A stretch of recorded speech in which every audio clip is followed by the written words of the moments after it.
Renato Gaúcho apresenta A Força do Amor.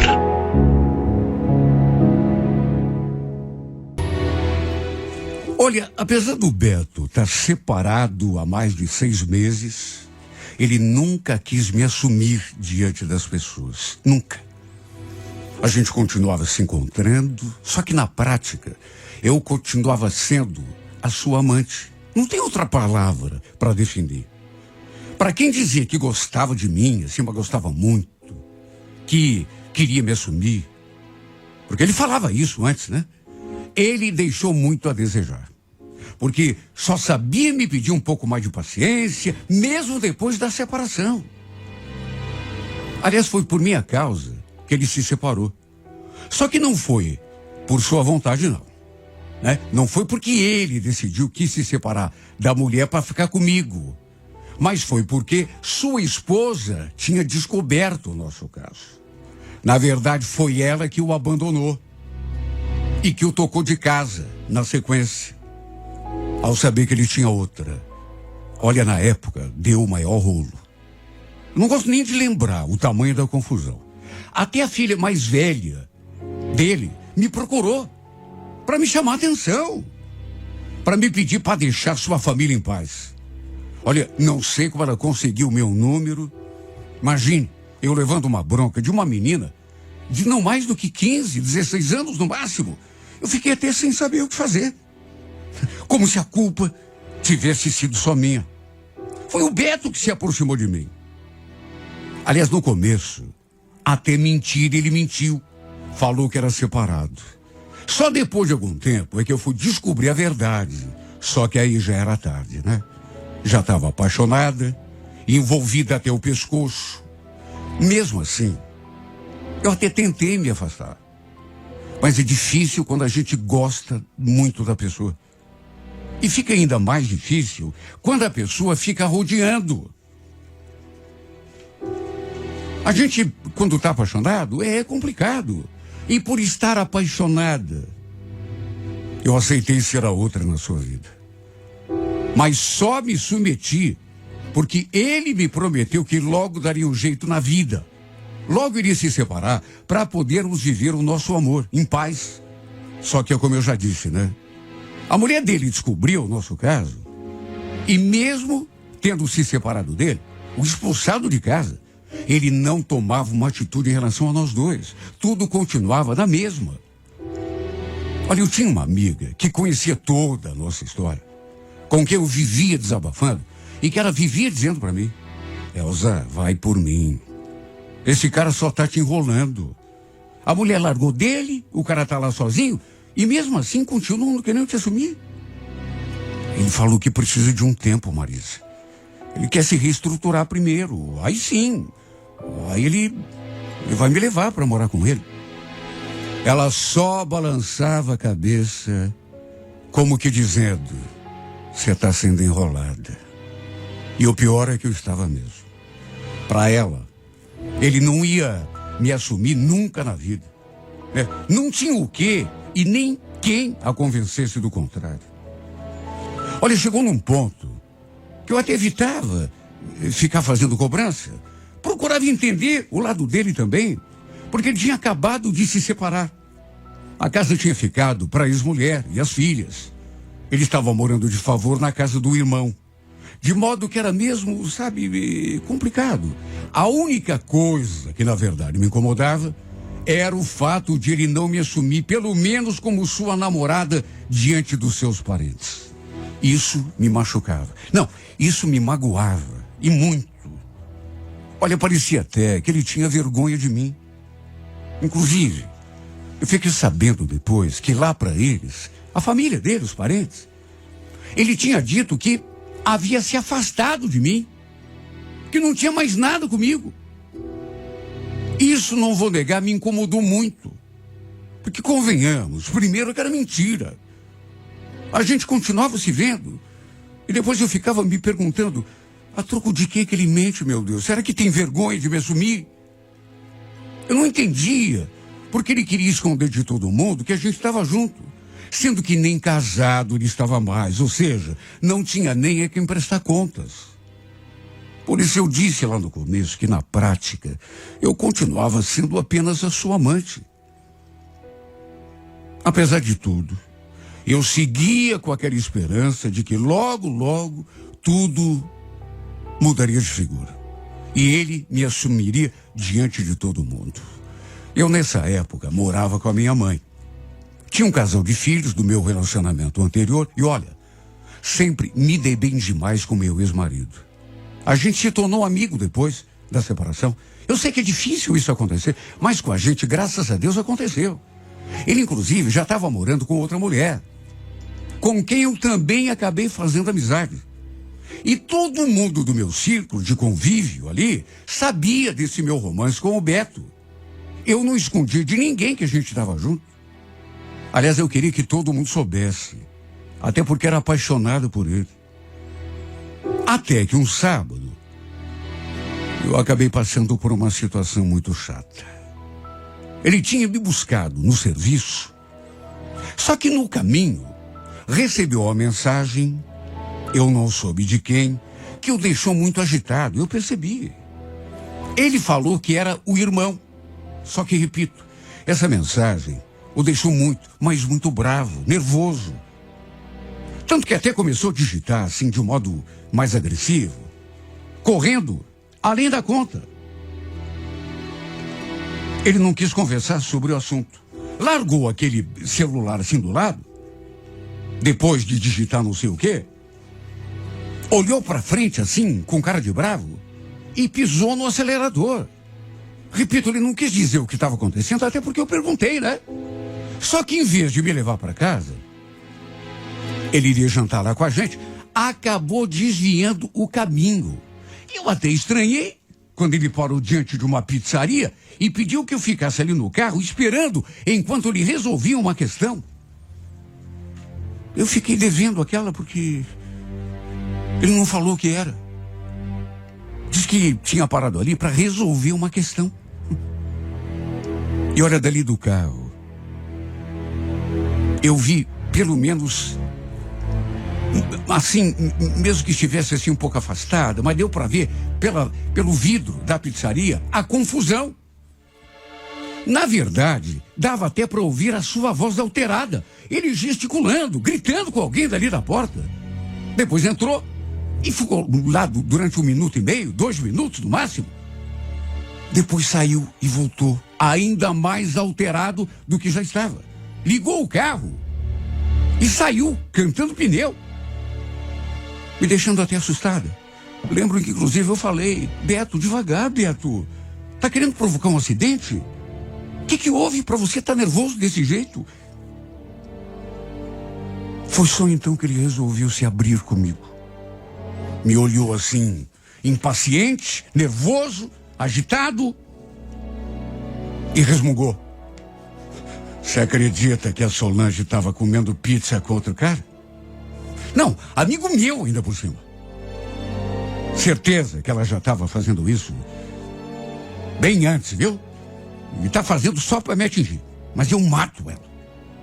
Segundo ele, seu irmão tinha visto os dois juntos, a ex-mulher dele e esse amigo, entre aspas, e lhe mandado aquela mensagem, né? Avisando. Por isso que ele tinha ficado nervoso daquele jeito. Olha, eu não gostei nada daquilo, porque, convenhamos, sabe, ele fica nervoso, chega lá e discutir, porque a ex estava numa pizzaria com outro cara, fosse ele quem fosse. A troco de quê que ele ficou nervoso? Não gostava mais da mulher? Bom, pelo menos era o que ele falava, né? Ele ficou despeitado. Eu percebi, tanto que eu falei: Você foi lá na pizzaria fazer o quê? Ô Beto, pelo amor de Deus, vocês estão separados há mais de 6 meses. Puxa vida, a gente não tá junto. A Solange tem todo o direito do mundo de sair com quem ela quiser. Não é bem assim, Elza. Não é bem assim. De mais a mais, tinha de ser justamente com um amigo meu. Quer dizer, ex-amigo, né? Aquele infame, ele me paga. Mas eu mato ele. Aliás, eu mato os dois. Ele ainda acrescentou que se o dono da pizzaria não intervisse, não tivesse ameaçado chamar a polícia, ele teria batido o braço no ex-amigo, porque depois de tê-lo visto com a ex-mulher, já nem amigo mais era. E ainda acrescentou: mas deixa estar, viu? A gente se encontra por aí. Eu me acerto com ele, mas pode escrever. Foi uma das piores noites da minha vida. O jantar que eu tinha preparado pra gente com tanto carinho acabou se tornando indigesto, porque ele não desfez aquela cara de raiva, sabe? E também não falou de outra coisa. O comportamento de homem ciumado. Meu Deus, eu tinha tantos planos para aquela noite. Pensei até que ele fosse dormir ali comigo, mas depois do jantar, ele já foi puxando o carro, se despedindo, falando que ia tomar o seu rumo. O fato é que depois daquele sábado, ficamos um tempo sem nos vermos. Mais de 10 dias. Até por celular estava difícil conversar com ele. E toda vez que a gente conversava, eu sentia que ele estava esquisito. Eu tinha certeza que era por causa daquela história da ex-mulher e do amigo, ou ex-amigo. Ele não gostou. Aliás, não gostou é pouco. Ele ficou fulo da vida, enciumado, despeitado. Agora, o pior mesmo é que ele não fez questão nem de disfarçar. Só eu sei o jeito como eu me senti. Não tinha uma noite que eu não deitasse a cabeça no travesseiro e não ficasse pensando naquilo. Ficava me perguntando se não estava perdendo meu tempo com o Beto. Porque era visto que ele ainda não tinha conseguido esquecer a ex-mulher. Apesar de já fazer 6 meses que eles tinham se separado. Eu vivia me perguntando, meu Deus, será que ele ainda gosta dessa criatura? Será que ele não se conformou ainda com o fim do casamento? Eram tantas perguntas e todas sem resposta. Eu também me perguntava qual era o meu papel naquela história toda. O que ele sentia por mim. Quais eram os seus planos para o futuro em relação a nós dois, sabe? Quanto mais eu pensava, mais eu me consumia, porque, não sei, parecia que o nosso caso estava estagnado, não ia nem para frente nem para trás. Ele não tomava uma atitude em relação a nós dois. E depois que ele soube que a Solange andava saindo com aquele cara, aí mesmo é que tudo se complicou. Ele passou a me dar menos atenção, a me procurar muito menos em casa, mesmo que fosse por telefone, por mensagem. Era difícil conversar com ele. Eu senti que estava perdendo o meu namorado, ou meu amante, né? Ou sei lá o quê. Ele estava perdendo o interesse por mim. Um dia eu lembro que a gente se encontrou. Ele estava num estado, o rosto e as mãos machucados. E quando perguntei o que tinha acontecido, ele me contou que tinha brigado na rua, sofrido uma tentativa de assalto, e depois descobri que era mentira. Quer dizer, brigar, ele realmente tinha brigado, mas não tinha levado surra de ladrão, coisa nenhuma. Na verdade, eu descobri que ele tinha se metido em outra confusão com aquele ex-amigo dele, o tal que andava saindo com a sua ex-mulher. Os dois tinham brigado a soco. Mas que o irmão do cara, do ex-amigo, também tinha entrado na briga. Por isso, ele tinha levado a pior. Bom, fiquei me sentindo ainda mais lixo do que antes. Meu Deus, por que ele não deixava a ex-mulher viver a vida dela? Se a gente estava junto, ela também tinha o direito de sair com quem bem entendesse. O Beto não tinha nada que ficar enciumado, impedindo a ex-mulher de se encontrar com outro.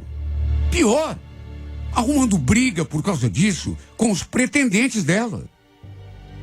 Olha, eu fiquei tão abalada por conta de tudo isso, porque é duro você gostar da pessoa e perceber que a pessoa não está nem aí, que na verdade a preocupação dela é uma terceira pessoa. Nesse caso, a ex-mulher. Só que por amá-lo, por acreditar que pelo menos um pouco ele também gostasse de mim, e que um dia a gente ia terminar juntos, eu fui relevando isso, fazendo vista grossa, fingindo que não estava percebendo. E o pior é que foi ali na minha casa, na frente dos meus parentes e até dos meus filhos, que um dia ele acabou se superando. Lembro que a minha mãe estava de aniversário e a gente resolveu fazer um churrasquinho para comemorar. Meu ex-marido, inclusive, ficou de comprar as carnes, a bebida. Eu e o Beto também ajudamos com dinheiro. Tinha no mínimo umas 20, 22, 24 pessoas ali em casa.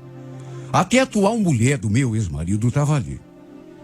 E tudo ia bem, até que por volta de umas 11 horas, só à noite, minha mãe veio me avisar. Escuta, Elza, eu acho melhor você ver o que está acontecendo com o Beto. Ele entrou no banheiro e não saiu mais. Eu escutei ele chorando lá dentro. Sei lá se aconteceu. Mas eu achei aquilo tão esquisito. Meu Deus, que coisa bizarra. Minha mãe me contando que o Beto tinha entrado no banheiro fazia mais do que meia hora e que ela tinha escutado soluços de choro lá dentro. O Beto chorando, mas, meu Deus, a troco do quê? Estávamos ali fora, na cobertura do lado da churrasqueira, e eu notei mesmo que ele tinha entrado lá para dentro da casa e não tinha mais saído.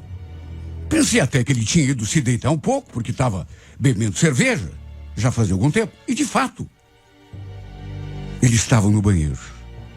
Mas assim que eu chamei, ele abriu a porta e saiu. E estava tão esquisito.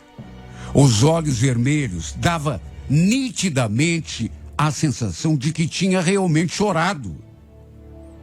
Além de estar bêbado, né? Bem alto pela bebida. Tinha bebido um monte. Perguntei se tinha acontecido alguma coisa, se estava tudo bem. Mas ele falou algo lá que eu não consegui nem entender direito. Resmungou. Perguntei se ele queria se deitar um pouco, descansar. Mas ele nem deu bola. Simplesmente já foi saindo lá para fora.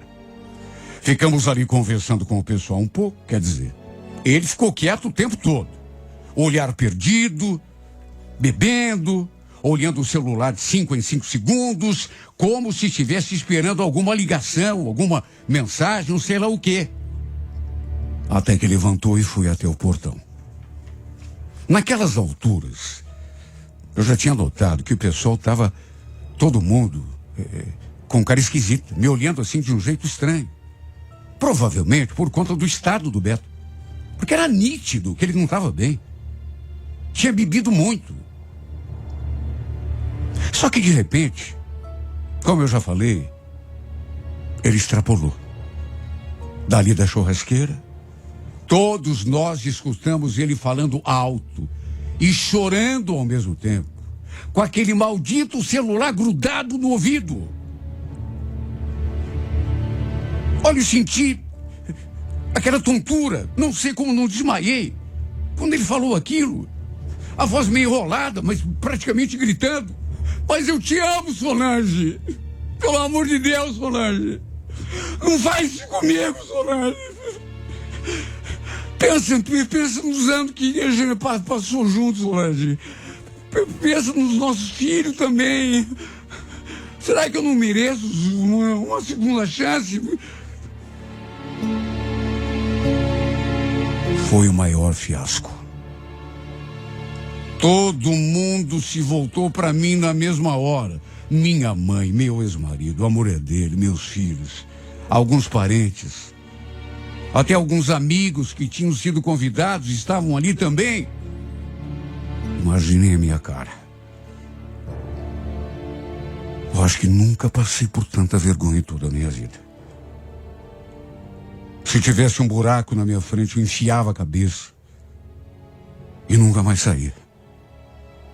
Ele tinha ligado para a ex-mulher e agora tinha acabado de dar aquele showzinho. E olha, ele continuou lá, balbuciando um monte de coisa. Não foi só aquilo, não. E a cada frase eu me sentia mais e mais humilhada. foi obrigada a ir lá e tirar aquele maldito telefone da sua mão. Ele chorava feito criança. Inacreditável. Olha, se me dissesse que isso aconteceria algum dia comigo, eu não acreditaria, porque foi uma coisa bizarra. Deve ter ficado bêbado daquele jeito, a ponto de não saber o que estava fazendo. Ou então, sei lá, de repente não fez tudo de caso pensado mesmo, para me humilhar ali, diante dos meus parentes. Foi a situação mais deprimente que eu já passei. E é claro que diante do que aconteceu, por mais que tenha doído, depois de pensar muito, tomei a decisão mais difícil da minha vida. Meu Deus, de que jeito que eu iria continuar com esse homem, depois do que ele fez ali na frente de todo mundo, depois do escândalo que ele aprontou, depois da humilhação que ele me fez passar, de que jeito? Não tinha como. Meu Deus, ele ligou para a ex-mulher na frente de todo mundo, praticamente, e começou a choramingar, a dizer que amava, a pedir chance. Praticamente implorou que aceitasse de volta. Eu nunca tinha sido tão humilhada. Desde que a Solange o tinha escorraçado de casa, que eu vivia engolindo sapo, me fazendo de surda. Porque ele não fazia nem questão de esconder que sentia ciúme dela. Arranjou até briga com aquele cara com quem ela andava saindo. Só que levou a pior. E no fim, além de tudo, ainda fez o que fez. Me humilhou na frente da minha família, na minha própria casa. Olha, quando eu lembro da cena, dá vontade de chorar de novo. Foi uma decisão nada fácil.